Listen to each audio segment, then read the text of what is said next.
Welcome back to the Transfer Portal CFB podcast presented by No Context College Football. We are back for another week. I am Brendan Heffernan. You can find me on Twitter at Hef the Reporter, and I'm joined by my man Mark Thomas. How you doing, Mark? I'm doing good, brother. Another pot, another rep, baby. I'm glad to be back. For sure, for sure. Well, at the sort of around the end of business today, there was some big news here in college sports of yet another lawsuit being filed against the NCAA. You know, there are people out there capable of covering all the legalese and a bit more intelligence than perhaps I can. Um, but obviously, Mark, we've seen like a number of lawsuits coming through against the NCAA, from a number of different angles, whether it be, in the month sort of following the big sort of 9-0 Supreme Court decision on Alston payments, sort of that had previously put a cap on the amount of compensation that student athletes could receive for hitting certain academic landmarks. And this newest lawsuit is sort of seeking back pay for some student athletes within the 2 years before that decision to sort of receive some of those payments. So, given, everything that we've seen with the NCAA and their recent struggles in court. I mean, how do you think that they're feeling right now with another lawsuit kind of coming down the pike? This just goes from years and years of just having those like discrimination against student athletes and Mhm. the capability market. I think they did this to themselves. I mean, they have nobody else but to blame but themselves. To try to bring the Supreme Court, try to little, I guess if you want to call it legislation blanket. But we're in a day and age of like people are noticing things, people are more vocal about these things, and so all social media platforms now that you see people are being more vocal about it, and now I'm just saying everybody is starting to step up and starting to make a case for themselves, but not only for themselves, but previous to that that come through the NCAA chain line, and now the NCAA, I mean, they're now making a bunch of money with these TV contracts and everything. I mean, they got the money to pay it. Like I said, they bought this on themselves. They would have just let guys make money off the name and image and likeness. I don't think you have these issues, but in the grand scheme of things, now I mean to kind of get off topic for a little bit. Now NIL is becoming a big thing because there's no jurisdiction or there's no Right. real laws in place for it, and now you're having in a sense, excuse my language, but a clusterfuck with the NIL and everything. Like you got guys like John Ruiz want to try to buy NIL, but that's not really what NIL is for. It's Mhm. for the actual student athlete to make name on their name, image, and license, and not necessarily being brought to be brought as a recruit into a school. So I think Sure. now that's definitely going to be something to talk about down the line as well. Yeah, absolutely. I mean, sort of something I've thought about a lot. And you mentioned the kind of pay for play aspect that we've sort of seen with NIL. I mean, in the context of everything going on with the various lawsuits, sort of kind of in to various degrees cutting right to the heart of the NCAA's longtime business model.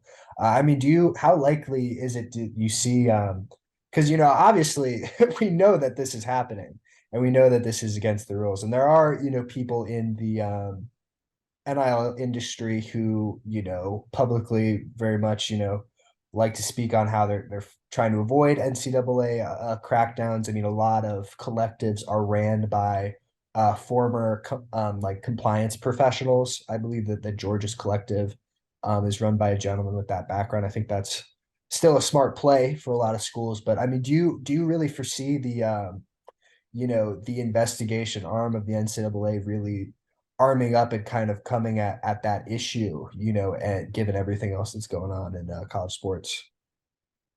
It just depends on who's getting screwed. I'm Right. always saying if an institution feel like it's getting screwed, they're going to be the ones trying to call the NCAA, and they're going to try to make a fuss about it as much as they can. But even if they do make a fuss, I've always say down in the South, it's all about the bag. Like the bag Hmm. man isn't going anywhere. The bag man is just out on Front Street just a little bit more, Right. like we said with the pay for play in these collectives. But I do think there do need to be some laws in place because I think at the end of the day, like every school can't compete with other schools when you talk about money. Like I Hmm. tell people all the time, like if Northwestern wants to play dirty, they can play dirty because they have the funds to Right. do it. But they're not going to do it because they're more so based on academics and the medical Right. field. But like if you see a school like Florida, who isn't necessarily like a Northwestern, but Hmm. they don't really have the money like Northwestern, but you want to compete and be like back to get to like the urban Meyer prominence, but you Hmm. have the cash, but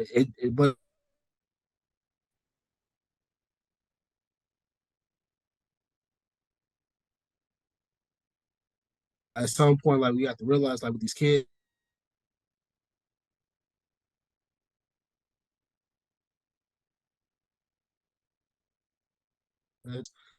but how soon? I don't think it's. I just don't think it's soon. No doubt. No doubt. I mean, yeah, I think, obviously, anyone who's a longtime fan of college sports knows that, it's not usually the big programs, the big draws that, get hit in these instances. And I mean, I think the first, uh, really when I think my conception of what NIL was going to look like was still like pretty young. I mean, I think Tennessee really came out very aggressively. I mean, there was this huge I remember profile in the Athletic on, what one of their collectives was doing, and they were very, felt very transparent that they were that the infrastructure is being set up to entice student athletes to come to their program, not just football players, but I basketball players, men's and women's and baseball players and all that.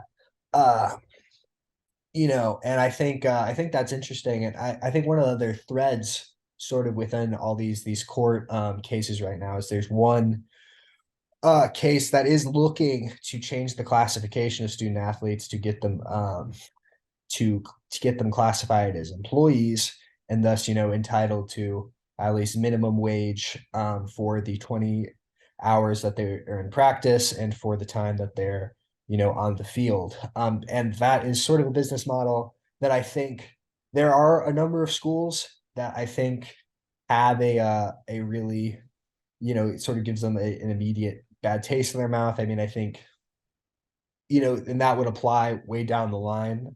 Is my understanding is that would apply all the way to Division III athletes, and so I imagine that type of legislation could change how the sort of the ecosystem of small school sports looks.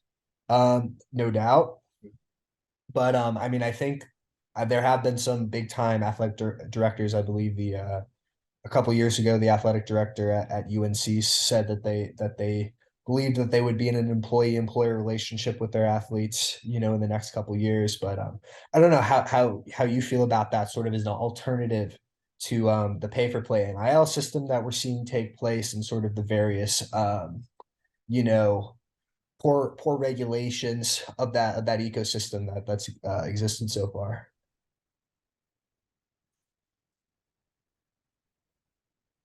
I think it's interesting because as a small school, my former small school athlete myself, I didn't really think about pay for play. I just Right. thought about getting a scholarship and like hey, and getting an opportunity to play college football Mhm. and further my education. Like it just doesn't was a thought, but no, I think it's great. I mean, if you guys are gonna pay, I mean, I play NAI, so I don't know if Right. NAI would step into that, I but as think it far as like would, for Division what it's three worth. and Division, okay, Yeah, I think well it if would that is extend the past case, the I think it's NCAA. okay. So I think it is a great thing. I think like when you understand like the time, the effort that these athletes put in from going from waking up at 6 in the morning to for workouts to going to class to getting a little snack and chilling right between. class and practice, and they go to practice and meetings and all these different things. Like they don't have the same opportunity as a regular student to actually make money Hmm. and work. So I think it is. I think it's a great opportunity, man. I think college athletics, this would be especially for small schools, this would be a great progressive way to just initiate change in the game. Yeah, absolutely. I mean, I think we saw also one of the points raised in that there was the sort of the two like New York Times op-ed pieces. I think this was maybe 2 weeks ago. There was the one from the Notre Dame president and athletic director, and another from Bomani Jones of ESPN and HBO. Sort of talking about the ethics of in the context, of course, the Final Four and all that, and college basketball sort of is always usually a sort of a diving board into conversations about equity in college sports. So I'm curious. I think that court case would ultimately come down, and I think be very interesting potentially for a lot of different areas of life, just without defining what an employee is. And I think that's sort of interesting, and what criteria that would have to be. I mean, I'm looking at Cornell University's definition, and it's their law school is: an employee is an individual who works under the supervision or control of an employer, employed by an employer, works in the service of an employer under an express or implied contract. So I think there's potentially like a lot of ways that you could parse all those things as it applies to what a student athlete gets into. But you know as we sort of shift off out of the courtroom and back on the football field, is there anything that you want to leave listeners with as sort of things to look out for just in this overall sphere of changing legislation and everything the NCAA is facing? Um, uh, no, not really. I mean, we just gotta Yeah, fair enough. let the case play out. It just let's just see where the chips fall. For sure, for sure. I imagine I wouldn't be surprised if college football is as different 3 years from now as it was 3 years ago. Let's just say I think things could shake up a great deal before they stabilize. I'll just say.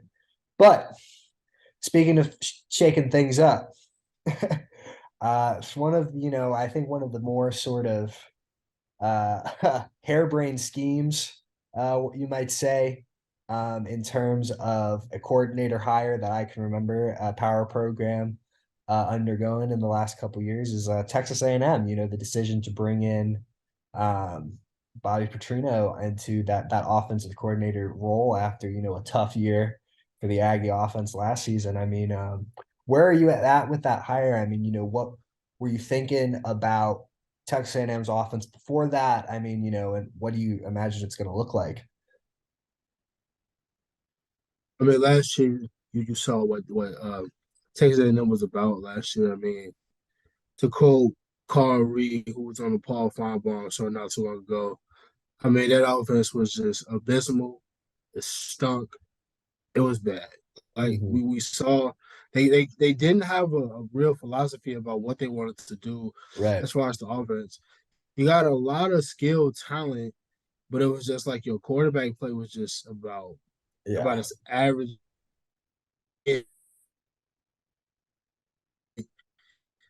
It's like kind of like because we know what Jimbo Fisher is about. I mean, him coming from Florida State and him, I guess under him was I guess in a sense a mini QBU Right. Winston and Ponder and those guys, but it's like you can't have that same offense. Like the game has evolved. Like you have to spread the ball around. You have to move. You have to put the ball in space and let your athletes make plays. Like it just isn't like that. Bobby Petrino is going to come in and turn the offense around. Obviously, what you saw with what he done with Lamar Jackson, and I'm not saying Texas A&M has a Lamar Jackson Mhm. on their roster. What I am saying is Bobby Petrino really knows ball and he really knows offense and really knows how Yeah. to put his playmakers in the position to succeed. So, I mean, we all know offensive coordinators got the biggest egos in the world. Mhm. Um, so it'll be interesting to see how they clash and how they come together as an offensive staff. So Bobby Petrino wants to swing his sword and Jimbo wants to swing his Right. sword. I mean Jimbo makes what $75 million. I mean, obviously he's gonna have the final say You so. buy a So big it just sword. depends. Right, very big sword. So it's just all about, can Jimbo let his guard down and let Bobby Petrino rock on the offensive side of the ball so he can fix this thing, so Texas A&M can flourish these athletes and they can win some big time SEC games. Yeah, for sure. I mean, obviously, the human component of this situation is, I think, what's most intriguing, given, you know, I mean, I don't even know how I would exactly describe Bobby Petrino as a personality in the sport of football at this point, just from everything from even beyond the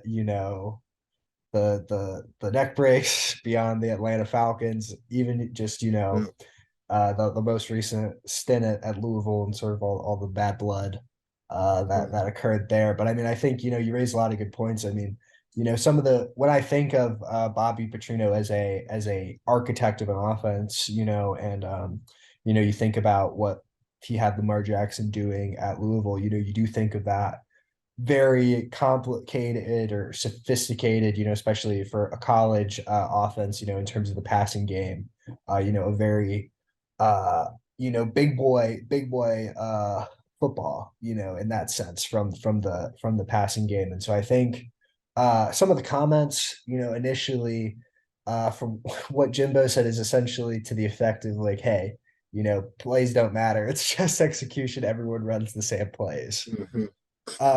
which some Lane Kiffin went and quote tweeted the Football Scoops article about that, or with some Lane Kiffin emojis. But yeah, I mean, I think that's very interesting, as a starting point. And you don't want to read too much into spring brawl press conferences all the time. I mean, nothing he was going to say to the questions that whatever poor journalist was trying to get some information out of him. He wasn't going to say anything that was ultimately going to give us that much Yeah. insight into what the team's going to look like in September. But I still am just I think a lot of people in the orbit of college football are struggling to take their eyes off what that's going to be. I mean, yeah, like I think they one of the things that's jumped out to me watching them is I think their offensive line health was tough last year. Which I think, like you'd watch them in some games. Like I remember, and I don't know if they were just having a tough one, but in like sort of the tough games against like the lower competition, like, slow start against their FCS opponent, and then the App State loss is just like, the physicality that we saw from them in 21, just wasn't there, and it never showed up.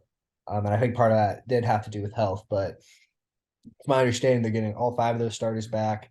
Like you said, there's a lot of talent in pretty much every position group on that team. So it'll be interesting. But I mean, what do you think reasonable expectations for improvement are? I mean, at that school and on offense.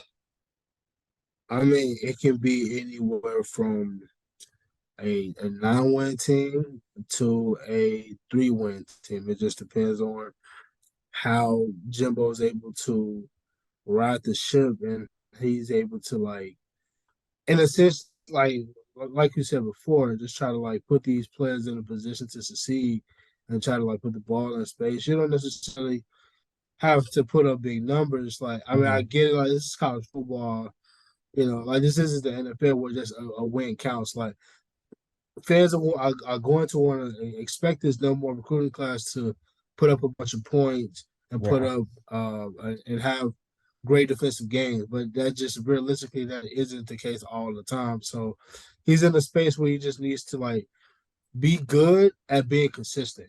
I think that's sure. what this offense is being good at being consistent. I think everything will fall into place.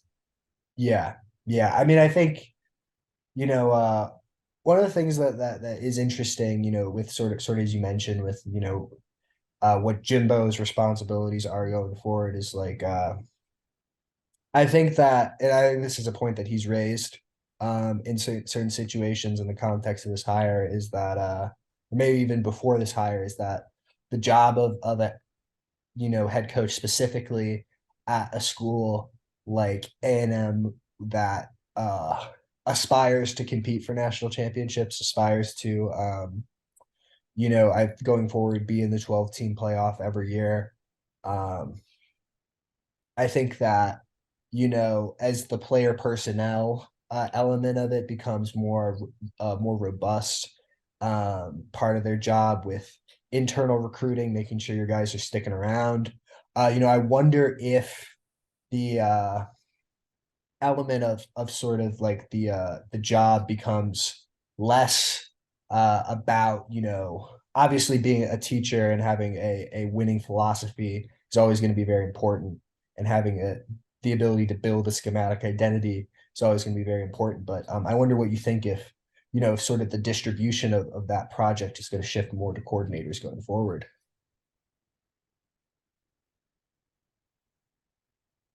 I think so. I mean, it just like it's it's funny because coordinators only have so much to do. Like they're not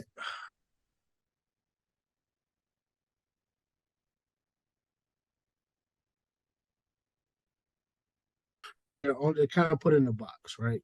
Mhm. So you're there to really like come up with philosophy, create the philosophy, preach it and teach it to your kids, make sure they buy in. And then let's just see what it shows fall. But as a like an off the road guy, like a recruiting coordinator, their job is to like to get the best talent, and then obviously the offensive coordinator is going to have to find the say so to see if that kid can play there or not. So at the end of the day, I just think that those off the field roles now are as key as it Mhm. ever has been in college football. Having to just recruit your own team, then you have to recruit the portal, then you got to recruit high school, then you got to go tap into the junior college, depending on Right. what's your need, if it's a need or if it's a want. So now those guys have to be on top of everything, just as the offensive coordinator and the defensive Sure. coordinators are. So I think it's just kind of like how they all have to work under one roof Hmm. and try to figure it out. Obviously, everybody this is coaching. Everybody doesn't get along, but they all have a job to do in order to keep their jobs and keep food on their family's table. So I think at the Yeah. end of the day, it can all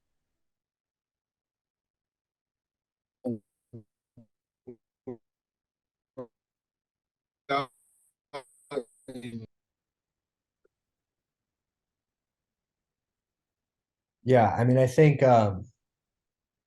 college coaching staffs as an operation with the, all the support staff positions that we've seen, be added to major college football programs in the last 10 years or so, including analysts. I think that that's potentially another thing that the NCAA. I think they're facing a case right now with baseball coaches, um, like these volunteer baseball coach position, that could have implications for, staffing of athletic programs in all sports and potentially football. I mean, it's my understanding. I think, there's a lot of, people that have these analyst titles, but I don't think there's a solid understanding of what the difference between um an analyst and an assistant coach is in functionality. Like there's an on paper distinction of what they're not supposed to do, and whatnot. But I wonder, I think that it might not necessarily actually be that clean in practice at a lot of these big schools. So very interesting. I think, the head coach job has changed.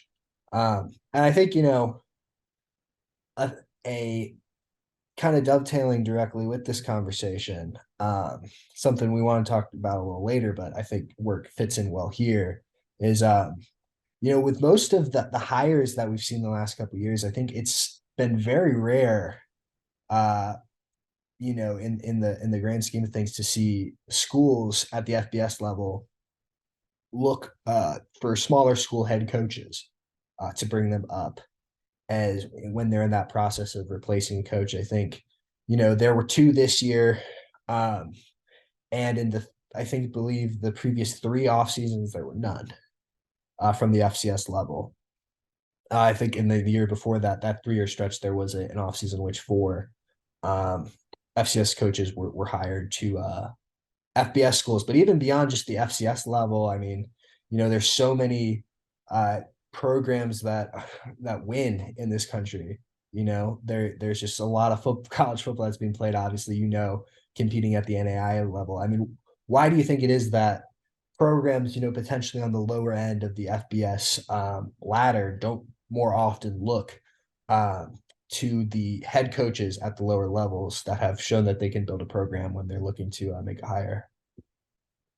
Um, it's at that level, at the FBS level, coaching is a recycled business. They're gonna go off. That's more of like a NFL upper echelon type deal. So as we talk about the Power Five, it's definitely hard to break into that cycle unless you go through the chain of just grinding and working your way up. It's a recycled business. So like we see coaches all the time go from getting become a head coach, go 3 years, get fired, offensive coordinator at another school. Then 2 years later has great success, goes back to being a head coach somewhere else. So it's just a, a revolving door basically. And for those small school coaches, I mean, I've been blessed to be coached by one of the greatest coaches in small school history, and Mike Willie, um, national champion, won at multiple levels. He was an assistant at Iowa State. And at that time, I think those smaller school coaches, depending on the age and aspirations, it's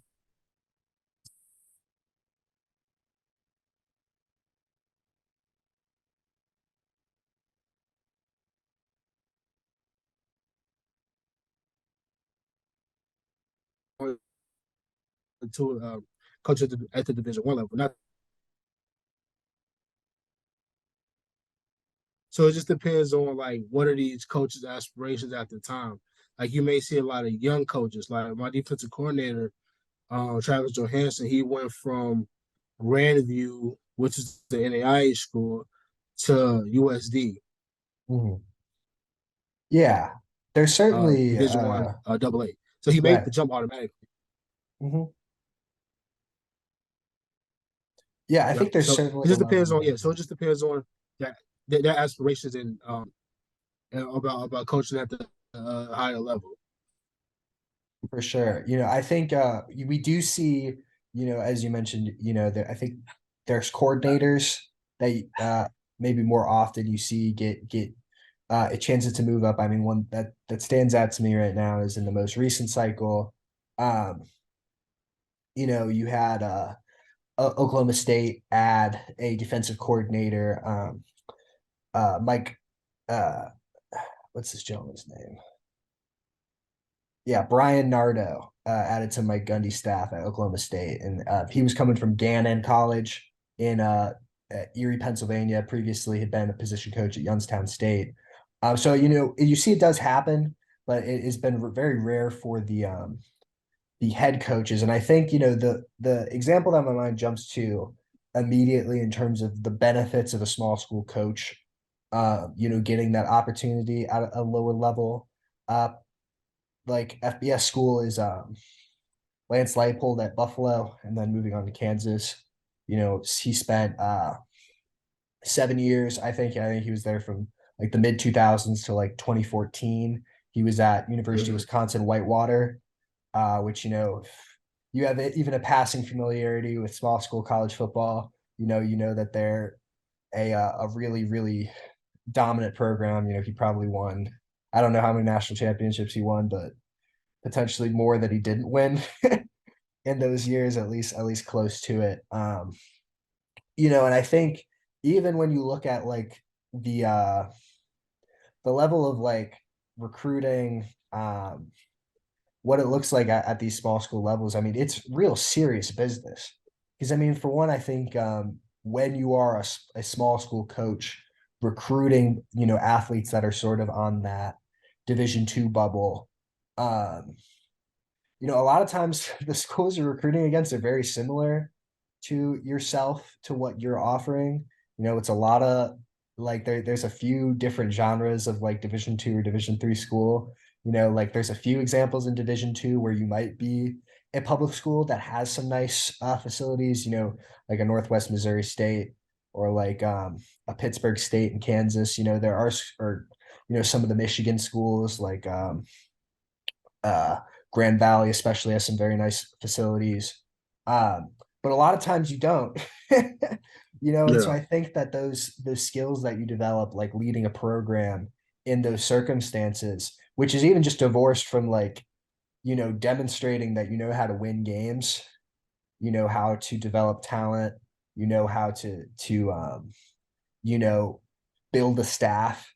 Like I think that there's a lot of talent below the FBS coordinator level that right now is sort of rotting on the vine. And I think that unfortunately, um, there is a potential for coaches that stay at one level for a long time to eventually, even just fall out of those interview processes.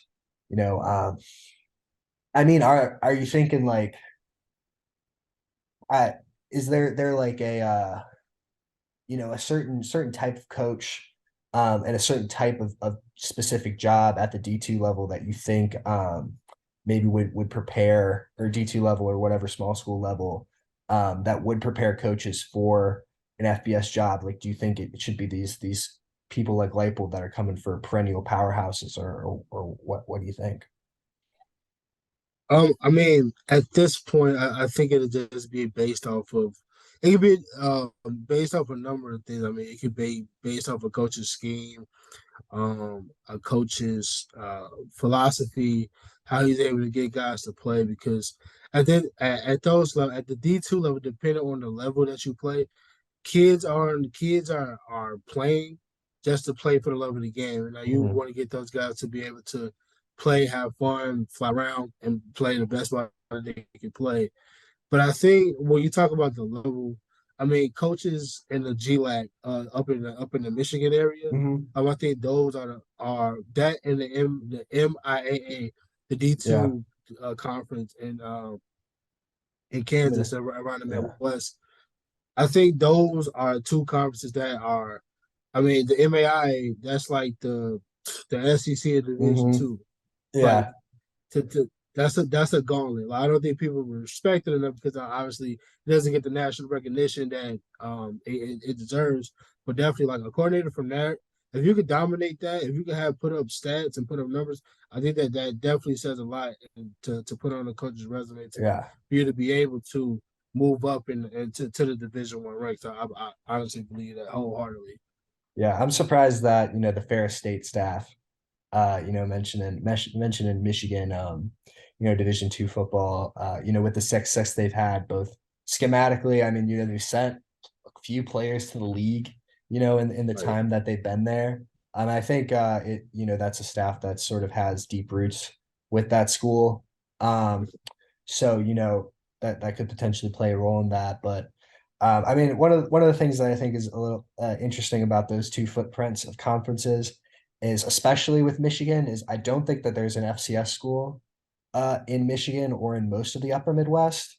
Like it's pretty much, I think there's St. Thomas in Minnesota, but there is a large swath of the country that doesn't have um, as many scholarship dollars like floating around. And so I think that is a reason you see some of the highest level Division II football come out of those places.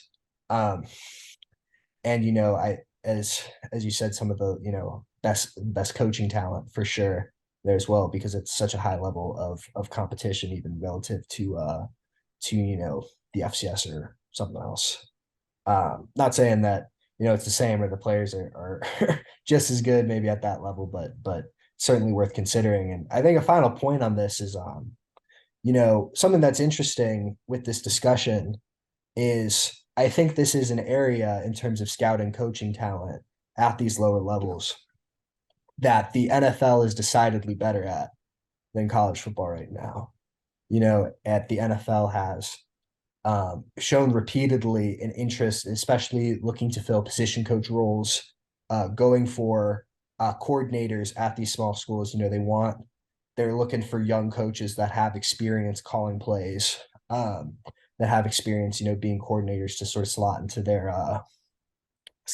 their position coach roles. I mean, I think the best example right now is probably Brandon Staley at with the Chargers. He went from being the defensive coordinator, for only 2 seasons. I mean, I think he came back to John Carroll, but really for 2 seasons where they were super competitive. They, played for a national championship, beat Mount Union, which is, on the same sort of tier as Wisconsin Whitewater.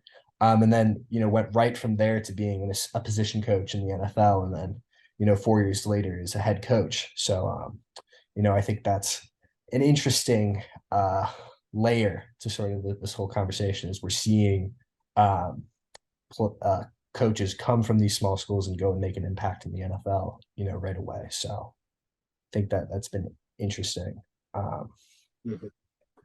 yeah, and I think this has been a very coach talk heavy episode, but I'm absolutely all for it. So looking even more at some new hires, some new regimes, some new ideas, some new hope at some of at schools that at least at one point in time could have been considered a blue blood, or at least to some people in their own minds, maybe occupy that space in the college football landscape. But I was thinking about a few different programs that I think the expectation is to make a jump from last year based on some of the coaching talent that they brought in. Those schools, being Auburn, Miami, Wisconsin, and Nebraska. Now, how do you sort of parse out some of these programs and where they're at going into 2023? And, who do you expect to sort of be the most competitive in kind of, the new look that they have going on?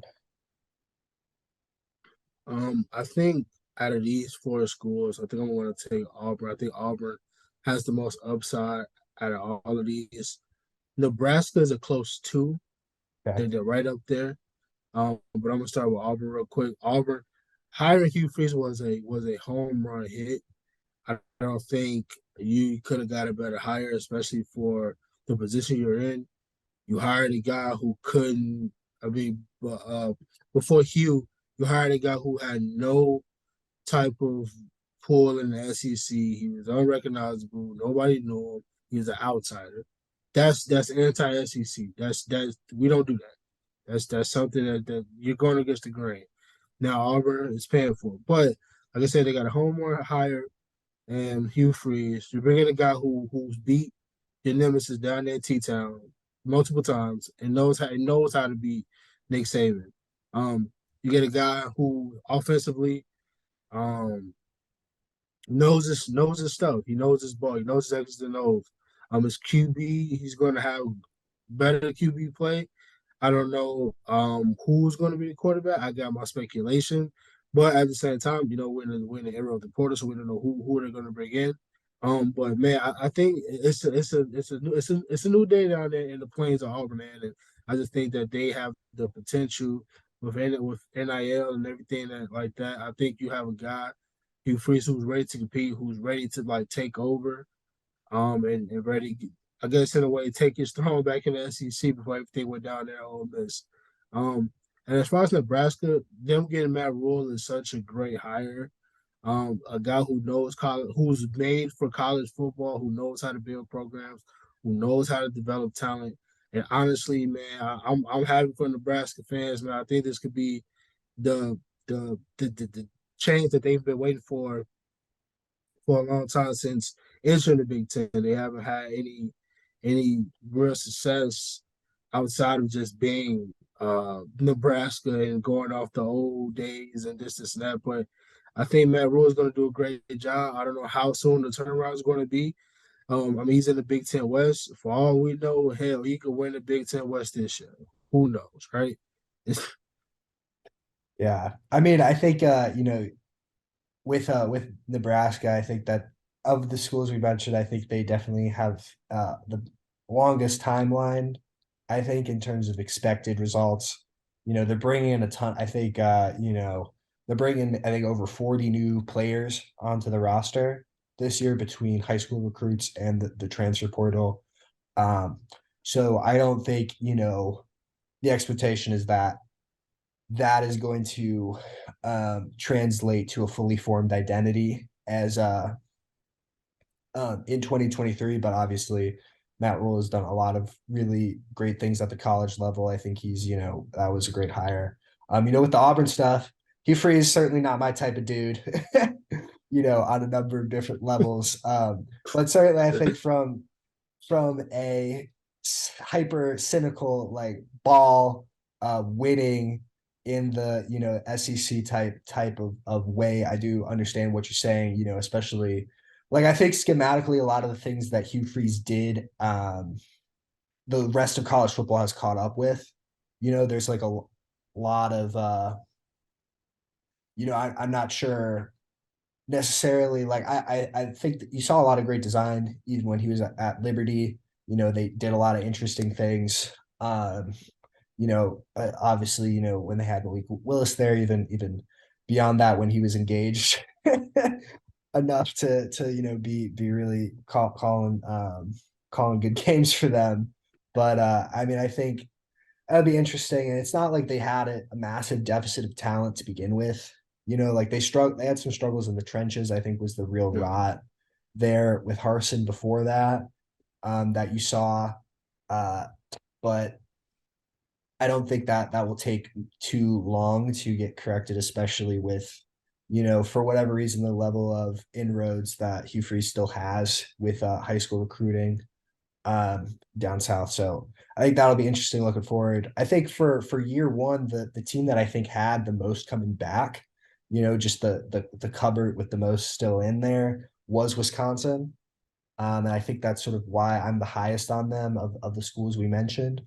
Um, I think their defense is going to be really, really good. I think the linebacker duo they have is, right up there with of just the position groups in the whole country that I'm looking forward most to watching, especially based on what you know, Fickle was able to do at that position throughout his time at Cincinnati. And, just I think they have just so like I think their personnel is pretty well suited for what he wants to do already, with these like light boxes with just a couple ass kickers and, good solid DB play.